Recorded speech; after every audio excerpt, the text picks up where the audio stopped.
এমন একটি জায়গা যেটি বাংলার ইতিহাসের সঙ্গে ওতপ্রোতভাবে জড়িত।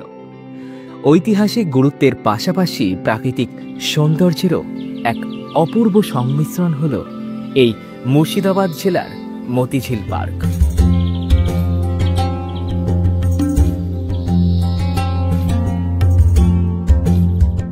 নবাব আলীবর্দী খানের জামাতা ও ভ্রাতুষ্পুত্র নবাজিশ মোহাম্মদ খান 1743 সালে এই উদ্যানটি নির্মাণ করেছিলেন। বর্তমানে এই পার্কটি অনেকটা পরিবর্তন হয়েছে এবং পর্যটকদের জন্য হয়ে উঠেছে দারুণ এক আকর্ষণীয় স্থান। তাই একদিনের মুর্শিদাবাদ ভ্রমণে এই পার্কটি কখন খোলা থাকে, কি কি পরিবর্তন হয়েছে এখন, আর টিকিট মূল্যই বা কত, এই সমস্ত কিছুই আজ আমি আপনাদের সামনে তুলে ধরব। তো চলুন একটি লাইক সেরে ভিডিওর মূল পর্বে প্রবেশ করা যাক। শিয়ালদহ থেকে লোকাল ট্রেনে করে হাজারদুয়ারি পৌঁছে সম্পূর্ণ হাজারদুয়ারি চত্বর ঘুরে আমরা দুপুরে পৌঁছেছিলাম এই স্থানে। আপনারা চাইলে হাজারদুয়ারি থেকে টোটো করেও চলে আসতে পারেন এই স্থানে। ডিসপ্লেতে এমনই এক টোটো হায়ার নাম্বারও প্রোভাইড করলাম। এই যে বাইকে 10 টাকা, টোটো 20 টাকা, আর গাড়ি হচ্ছে 50 টাকা, বললো 30 টাকা। ঠিক আছে, তো এখানেই পার করলাম। আর এখান থেকে বেরিয়ে এই যে মতিঝিলের পাশেই একদম আমরা পার্ক করলাম। এখানে কিন্তু দারুণ দুপাশ জুড়ে একদম মেলাও বসেছে, দেখতেই পাচ্ছেন। বিভিন্ন মুর্শিদাবাদের বিভিন্ন জিনিসপত্র, যেরকম এই কাঠগোলার কামান, বিভিন্ন হাতের কাজের, বিভিন্ন কাঠের কাজের বিভিন্ন জিনিসপত্রই কিন্তু এই বাইরেটাই আপনারা দেখতে পাবেন। এগুলো আপনারা বাড়ির উদ্দেশ্যেও নিয়ে যেতে পারেন। এই মতিঝিল পার্কেও কিন্তু টিকিট লাগবে, তো টিকিট কেটে এখান থেকে আমরা প্রবেশ করবো। এইবার এই যে টিকিট কাউন্টার, ভিডিওটা পজ করে একবার দেখে নেবে। আর কি কি নিষিদ্ধ, এই জিনিসগুলো কিন্তু নিষিদ্ধ, যেরকম মদ্যপান বা মদ, এইসব জিনিসগুলো কিন্তু সম্পূর্ণ নিষিদ্ধ। তো আমরা মোট 6 জন এসেছিলাম এবং 180 টাকার টিকিট নিল, মানে 30 টাকা করে পার হেড। এখানে টিকিট চেকিং করিয়ে প্রবেশ হবে। এই মতিঝিল সপ্তাহে 7 দিনই সকাল 11টা থেকে সন্ধ্যা 7:30 পর্যন্ত সকল জনসাধারণের জন্য খোলা থাকে। বাচ্চা থেকে বড় সকলের কাছেই এই জায়গা কেন এত প্রিয় তা আর কিছুক্ষণের মধ্যেই আপনারা জানতে পারবেন। গেট দিয়ে প্রবেশ করেই কিছুটা এগোতেই বাঁ দিকে সামান্য উঁচু একটি বেদির ওপরে দেখতে পাবেন এই মীর মদন কামান। ওলন্দাজ সরকারের পক্ষ থেকে এই বিশাল কামানটি আলীবর্দী খাঁকে উপহার দেয়া হয়েছিল এবং এরই বিপরীত দিকে রয়েছে ওয়াশরুমের ব্যবস্থাও। তারপর আমরা দেখলাম মুর্শিদ কুলি খাঁয়ের মূর্তি।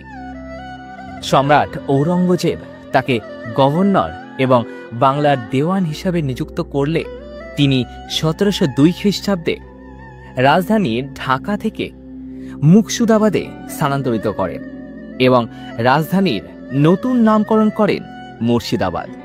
তবে আপনাদের মধ্যে কারা আজও এই শহরেরই অংশ তা কমেন্টে জানাতে আমাকে ভুলবেন না। কিন্তু এই প্রকৃতি তীর্থে সময় কাটানোর জন্য রয়েছে দারুণ কিছু মজাদার অ্যাক্টিভিটি।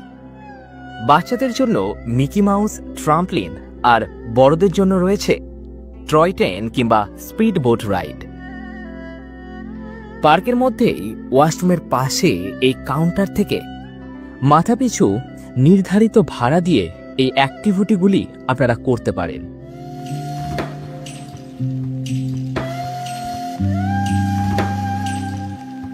তো হচ্ছে টয় ট্রেন যাওয়া 20 টাকা, আসা 20 টাকা, সেটা জানতে পারলাম।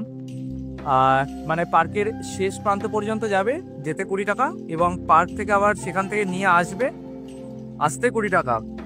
এবং এখান থেকেই আপনারা দেখতে পাবেন সেই সুবিশাল উদ্যান, যা কিনা ওয়েস্ট বেঙ্গল ট্যুরিজম দ্বারা একেবারে ঢেলে সাজানো হয়েছে। এবং তারই শেষ প্রান্তে রয়েছে 1757 খ্রিস্টাব্দে পলাশীর উদ্দেশ্যের সেই ঐতিহাসিক যাত্রার একটি অনবদ্য রেপ্লিকা। তবে সেখানে আমরা যাব পার্কের একদম বাদিক বরাবর। আগে ঠিক মতিঝিল এতটা সুন্দরভাবে সাজানো ছিল না, এখন বলতে পারো সম্পূর্ণ মতিঝিলকেই পুরো ঢেলে সাজানো হয়েছে। সারা বছরই মানুষের আনাগোনা এই পার্কটিতে থাকলেও তা সর্বাধিক হয় শীতকালে। এবং এখন কিন্তু মতিঝিলের মধ্যেই পিকনিকেরও মানে শীতকালে পিকনিকেরও বেশ ব্যবস্থা রয়েছে। পিকনিক বলতে কি, আপনারা বাড়ি থেকে কিছু খাবার নিয়ে এসে এখানে বসে খেতে পারেন। তাই বলে আমিষ খাবার নিয়ে আসবেন না, নিরামিষ খাবার নিয়ে আসবেন এবং কিছু ফেলবেন না এখানে, ব্যাস। ওই যে দেখতে পাচ্ছেন ট্রেন চলে যাচ্ছে, ওই যে ট্রেন চলে যাচ্ছে। তো এখানে কিন্তু পাশেই কিন্তু রেল স্টেশন। এই যে এখানে হচ্ছে বোট রাইডের অ্যাভেলেবেল আছে, তবে এখন খোলা নেই, এটা অন্য সময় হয়তো খোলা হবে। প্রথম থেকে একদম শেষ প্রান্তে নিয়ে যাবে এবং নিয়ে আসবে, তাতে 100 টাকা। ঠিক আছে, ওটা কোনোটা কিছু গোলযোগের কারণে ওটা এখন বন্ধ আছে, ওটা আবার কিছুদিনের মধ্যেই চালু হবে, তখন আপনারা আবার, তো এটা কিন্তু বেশ ভালো লাগে, ওটা আপনারা ট্রাই করতে পারেন। দেখুন আপনাদের যখন আপনারা আসছেন তখন যদি চালু হয়ে গিয়ে থাকে তবে সেটা খুবই ভালো। তো এমনভাবেই ঘুরতে ফিরতে আমরা আবার মাঝের রাস্তায় ফিরে এলাম, এবং যে উদ্দেশ্যে এলাম তা হলো এই অসাধারণ কটেজগুলোর জন্য। দূর থেকে দেখে কিছুটা সময়ের জন্য তো মনেই হয়েছিল বাইরের দেশেই কি চলে এলাম, তবে না, নতুনভাবে প্রকৃত তীর্থ সেজে ওঠার পরে এখন আপনারা চাইলে এখানে থাকতেও পারেন। এরপর আমরা দেখলাম বাংলার শেষ স্বাধীন নবাব অর্থাৎ নবাব সিরাজউদ্দৌলার স্মৃতিস্তম্ভ। এটা পদ্মপুকুর, তবে এখন পুরো পুকুরেই আর কি শুকিয়ে গিয়েছে জলের অভাবে। যেটা হচ্ছে পাশ্চাত্য ঘরানার স্তম্ভ, এই সামনের এটা টয় ট্রেন দেখতেই পাচ্ছি। এখানে বিশ্রামস্থল, মানে এখানে সে তো দাঁড়াবে টয় ট্রেনটা। পায়ে হেঁটে পৌঁছালাম পার্কের একদম শেষ প্রান্তে, যেখানে প্রথমেই দেখতে পেলাম ব্রিটিশ শাসকদের সাথে পলাশি যুদ্ধের জন্য করা কলঙ্কিত ষড়যন্ত্রের পটভূমি। প্রতিদিন সন্ধ্যায় এখানে লাইট অ্যান্ড সাউন্ড শো অনুষ্ঠিত হয়। মাথাপিছু 30 টাকা দিয়ে টিকিট কেটে আপনারা তা দেখতেও পারেন।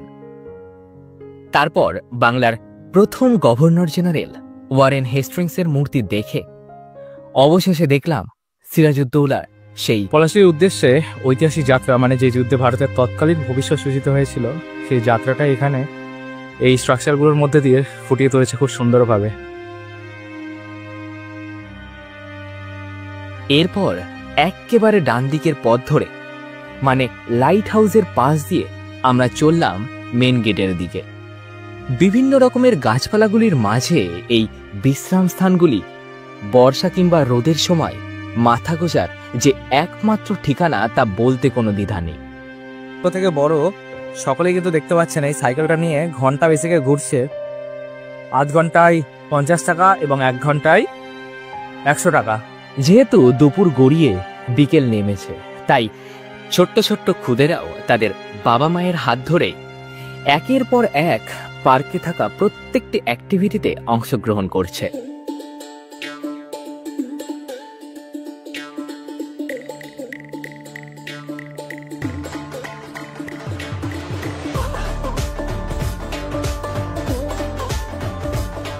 তো নবাবী আমলে গুরুত্বপূর্ণ ঘটনার সাক্ষী হয়ে থাকা এই পার্ক আমরা আজ ঘুরে দেখলাম, জানলাম পার্কটির বর্তমান অবস্থা এবং অতীতের জানা অজানা বিভিন্ন ইতিহাস।